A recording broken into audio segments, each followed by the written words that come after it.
Ayon nga sa mga report ay naghahanap na nga itong si Coach Tim Cone ng posibleng ipalit kay Justin Brownlee sa Barangay Ginebra.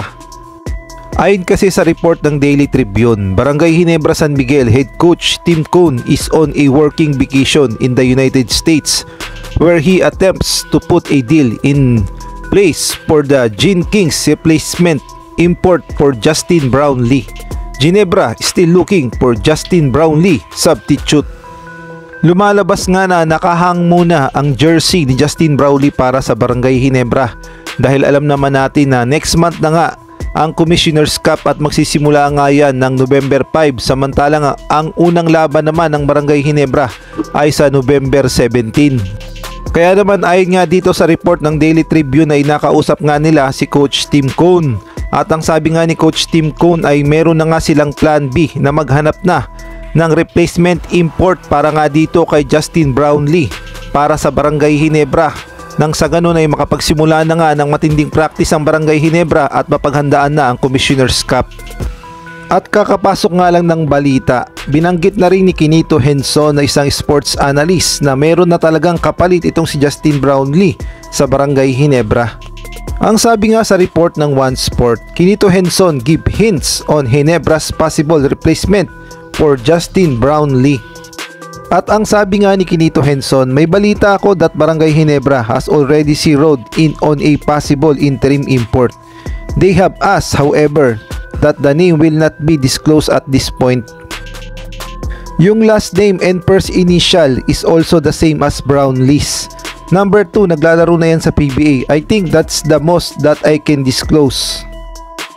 At marami namang mga lumalabas na pangalan na mga imports na posible daw umanong pumalit kay Justin Brownlee sa Barangay Ginebra. Unahin na nga natin ang dating teammate ni Justin Brownlee sa San Miguel Alab, Pilipinas na si Reynaldo Balkman. Masasabi nating magaling din ang import na ito na dati ring import ng San Miguel Beermen sa PBA. At maganda nga ang ipinakita ng dalawa na ito sa San Miguel Alab, Pilipinas at nag-champion pa nga dyan ng San Miguel Alab, Pilipinas dahil sa duo ni Justin Brownlee at itong si Reynaldo Balkman. Kaya naman marami ang nagsasabi na pit sa sistema ng Barangay Ginebra kung itong si Reynaldo Balkman ang papalit kay Justin Brownlee sa Barangay Ginebra. At bukod nga kay Reynaldo Balkman ay maingay na maingay din ngayon ang pangalan ni Tony Bishop dahil halos magkatunog nga sila ng pangalan ni Justin Brownlee. At isa nga daw ito sa mga posibleng pumalit kay Justin Brownlee sa Barangay Ginebra. Pupwede rin daw ipalit kay Justin Brownlee sa Barangay Ginebra ay itong si Terrence Jones na dating import ng Talk and Text. Magaling din daw at maaasahan itong si Terrence Jones at hindi nga ito basta-basta import dahil nung naglaro nga ito sa PBA ay tinanghal din itong best import para sa PBA sa Talk and Text at masasabi natin pupwede talaga itong maglaro para sa Barangay Ginebra. At may angas nga ito at napakalakas pagdating sa depensa at opensa.